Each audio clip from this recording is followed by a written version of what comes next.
কবরের পবিত্রতা বজায় রাখার জন্য আমরা চাই এখান থেকে এই আলোটা যেন সরে অন্য কোথাও চলে যায়। গ্যাঞ্জাম আগামাতো এই রাস্তা হাই রাস্তা নিয়ে গ্যাঞ্জাম, রাস্তা গ্যাঞ্জাম, সেই রাস্তা সরাইনি, আমরা এখন ভিতরে চলে গেছি।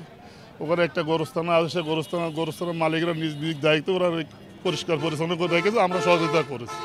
এটা তো মনে করেন ঘিরে রাখছে, আর ঘিরার বাদেও অনেক কবর আছে। এটা হয়তো প্রভাবশালী লোক বা ভালো একটা আত্মিকালা লোকের জন্য এই নিয়ে আছে বাউন্ডারি দিয়ে রেখে কবরটা এইভাবে রাখছে, কিন্তু মধ্যবিত্ত যারা ফ্যামিলির লোক আছে তারা তো আর কবরটা ঘিরে রাখতে পারে না, সিম্পলভাবে দিয়ে রাখে। এখন এখন এখানে আরও অনেক কবর আছে, সেটা হচ্ছে চিহ্নিতর বাইরে, এটা হচ্ছে চিহ্নিত, আর সেটা হচ্ছে আপনার চিহ্নিতর বাইরে। এটা হচ্ছে মনে করেন যে মানুষজন জানতে পারতেছে না যে এটা কবর, কিন্তু আমি মনে করেন সেই কবরের পাশে চলাফেরা করতেছি। আর আমি চাই না যে আমি একজন মুসলমান হয়ে আর আমার একজন বাপ দাদা বা যে হোক আমরা মুসলমানের সবাই হচ্ছে আর চাই না যে একজন আমার সহধর্মী হয়ে সে হচ্ছে কবরে যে কষ্ট পাক, তার কবরের পরে আমরা যে হাঁটা চলাফেরা করতেছি বা বিভিন্ন ধরনের বিভিন্ন পর্যায়ের লোক মনে করেন কবরের পর হাঁটতেছি, না ফাঁকভাবে চলাফেরা করতেছি, বিড়ি সিগারেট খাওয়া দাওয়া করতেছি। এক কথায় চাচ্ছি যে এখানে আমরা এই আরও চাই না।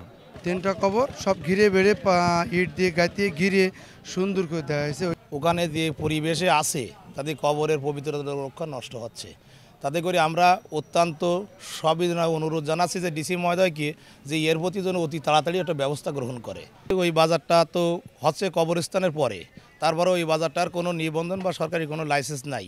এখানে পার্শ্ববর্তী যে বাজার, ওই বাজারটা নিবন্ধন সরকার দিয়েছে, আমরা সেটা লক্ষ্য করেছি এবং আমরা নিজেরাই পাইছি আর কি।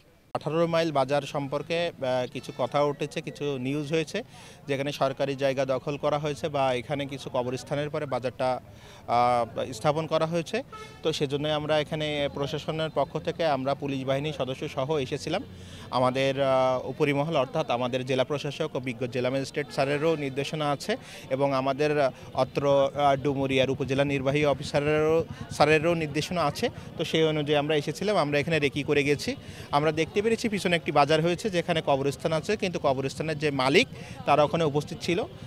তারাই বলেছেন যে আমরা এখানে তাদের অনুমতি দিয়েছি বা আমাদের কোনো সমস্যা নেই, এবং স্থানীয় কিছু ব্যক্তিবর্গ ওখানে বলেছেন যে আসলে কবরস্থানটা কেমন দেখায়। তো এই বিষয়টা খতিয়ে দেখা হচ্ছে এবং আমিও সরেজমিনের জন্য আজকে এসেছি। আর আমরা এখানে বর্তমানে যেখানে দাঁড়িয়ে আছি এটা সড়ক ও জনপথের পথ, তো সেখানে আমরা ফ্রি দেখতে পাচ্ছি, কিন্তু কিছু ভ্যান বা কিছু কাঁচা সবজি তারা রাখে, এটা নাকি তারা নিয়মিত সরিয়ে নেয়, এটাও আমরা দেখলাম। তো আমরা সামগ্রিক বিষয়টা আমরা উপরিমহলে অর্থাৎ আমাদের ডিসি স্যারের কাছে আমরা জানাবো, বিষয়টা নিয়ে একটা প্রতিবেদনও করা হবে, আমরা ডিসি স্যারকে জানাবো। এরপরে উপরি থেকে যে নির্দেশনাটা আসবে, আমাদের স্যাররা যে নির্দেশনাটা দেয় সেই অনুযায়ী আমরা কাজ করব। তো এখানে আমরা যেটা দেখেছি এই অনুযায়ী আমরা পরবর্তীতে কার্যক্রম গ্রহণ করব।